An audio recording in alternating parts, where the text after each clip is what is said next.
Olá, eu sou a Maria Lina, tenho 39 anos e hoje eu vou contar a história para vocês de quando eu comecei a ir em psicólogos, passei por psiquiatras e tive diagnósticos errados.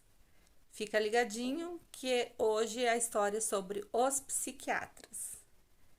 Já segue aqui, curte, compartilha, se inscreve no canal, que logo logo vem novas histórias e assim você não perde nenhuma delas. Roda a vinheta.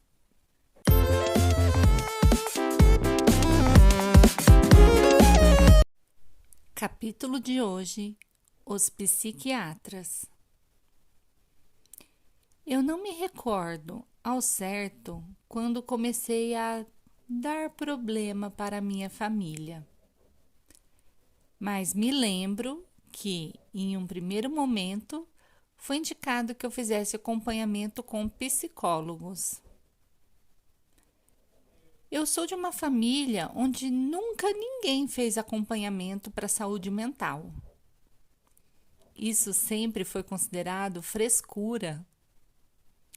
Mas como a situação estava ficando cada vez mais insustentável, como eu estava cada vez mais dando trabalho e como meus pais já não sabiam mais como me ajudar a ter uma vida de paz, resolveram procurar acompanhamento psicológico para mim. Fui convencida de que psicologia era normal consultar. Psiquiatra que seria para loucos. Não condeno meus pais por esse pensamento. Nos anos 90 existia um preconceito muito grande com esse tipo de tratamento. Eles só estavam seguindo o fluxo. E eu, por consequência, tinha a mesma convicção. Lembro-me de 2 sessões. Que coisa patética. Uma sala onde a psicóloga ficava me interrogando. Eu sem querer participar, pois tinha certeza que todo o problema estava nos outros e não em mim. Uma perda de tempo total. Falando em tempo, me irritava muito o jeito que ela ficava olhando para o relógio de pulso enquanto eu respondia as perguntas, como se não estivesse interessada no que eu dizia, e sim enquanto o tempo faltava para terminar a sessão. Era como se eu estivesse rasgando o dinheiro do meu pai. Eu não queria mais fazer. Quando eu disse isso para o meu pai, foi tudo o que ele quis ouvir. Desistimos das terapias e voltamos à estaca zero. Como as minhas crises continuavam, a rebeldia, as guerras em casa, os comportamentos inapropriados e as explosões, abre aspas, sem motivos aparentes, fecha aspas. Minha mãe resolveu partir para algo mais drástico: psiquiatria. Ela tomou conhecimento de um médico na minha cidade que fazia sessões de regressão e resolveu ir atrás.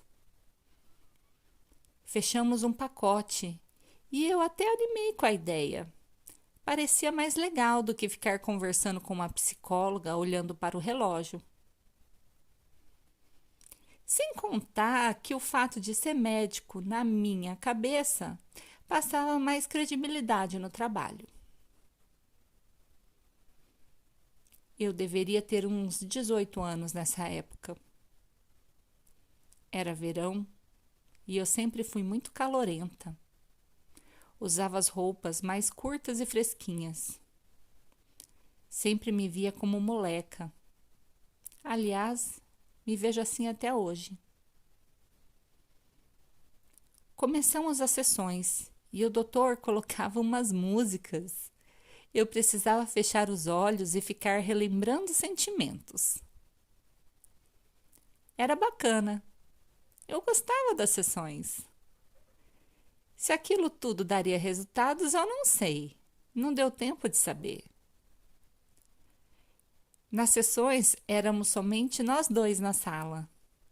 Eu de olhos fechados, sentada, a música, ele falando sobre os sentimentos e, de repente, uma mão. Aquele médico pegou muitas vezes na minha perna. No começo, ele pegava mais perto dos joelhos, mas era uma pegada que parecia comum, me confundia. Eu não entendia ao certo o que estava acontecendo. Sentia-me idiota por pensar mal do médico. Mas aos poucos, conforme as sessões iam passando, as mãos começaram a subir, a apertar, a girar os dedos, e eu comecei a ter nojo de ir para as sessões. Mas ao mesmo tempo, me sentia insegura de contar alguma coisa para os meus pais e estar pensando mal do médico, pois ele fazia parecer que não era nada demais. O resultado é que eu não conseguia mais prestar atenção no tratamento e pedi para minha mãe que eu não queria mais ir no psiquiatra, porque achava que ele estava dando em cima de mim. Minha mãe ficou confusa e foi até o consultório ver o que estava acontecendo. Saiu de lá passada, pois na conversa com o médico, o mesmo jogou charme e deu em cima dela também. Ficou tão confusa quanto eu e nunca mais voltamos lá. Não tivemos coragem de denunciar nada. Afinal, quem acreditaria em nós? Esse tipo de situação é sempre muito sutil, muito ambíguo, justamente para ter uma defesa e poder chamar as acusadoras de louca. Eu não queria passar por isso. Não tinha forças para isso. Ainda estava enojada por ser abusada por aquele homem que foi contratado para me ajudar. Eu nunca mais ouvi falar desse médico. Ai, e eu espero continuar assim. Tempos depois, continuei rebelde, continuei precisando de ajuda, continuei tendo crises. Mas não queria ir a psicólogos, não queria ouvir falar de médico psiquiátrico. E o que fazer? Foi então que a minha mãe me convenceu a começar a ir a uma psiquiatra pelo plano de saúde. Ela era muito bem recomendada. Me convenceu a pedir ajuda. Eu fui. Gostei dela. Ela gostou de mim. O diagnóstico saiu. Bipolar com traços de personalidade borderline.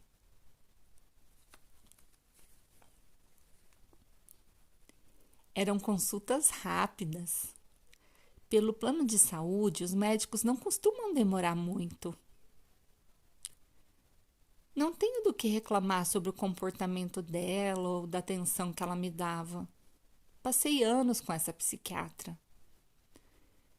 Comecei a tomar alguns remédios, mas eles não faziam efeito. Nunca faziam. A cada consulta, trocávamos a medicação. E eu comecei a ficar envergonhada de sempre dizer que as crises continuavam, que a tristeza continuava, que os rompantes continuavam. Quando ela me deu uma combinação de remédios que os efeitos colaterais foram poucos, comecei a dizer que estava melhorando. Na verdade, estava tudo a mesma coisa, Mas como eu queria que estivesse melhor, era uma forma de eu me enganar também. E por anos, as consultas, em resumo, eram sempre a mesma coisa. Olá, tudo bem? Como você está? Está indo tudo bem, graças a Deus, os remédios têm me ajudado. Que bom! A dosagem está certa então? Não tem sentido mais aquelas vontades de acabar com tudo? Tem conseguido controlar bem seus impulsos? Sim, ainda tenho momentos de raiva, mas está bem melhor que sem o remédio. Legal, vou te dar a receita para mais 3 meses então.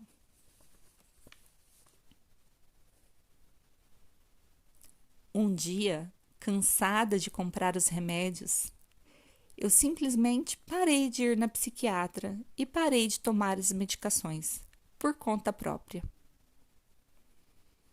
É claro que eu não fiz o correto, mas eu sabia que aqueles remédios não faziam efeito para mim. Aquele diagnóstico não tinha nada a ver comigo.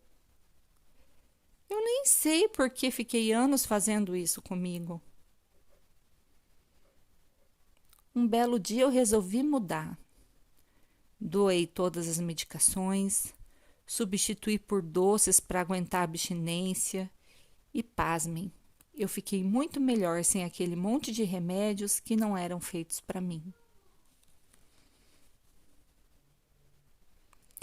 Aí vocês devem estar me perguntando: tá bom, mas como que você chegou ao diagnóstico de autismo então? Isso é história para um próximo capítulo do livro. Fica ligadinho que logo logo eu vou te contar aqui no meu podcast. Eu sou a Maria Lina e esse é o meu podcast.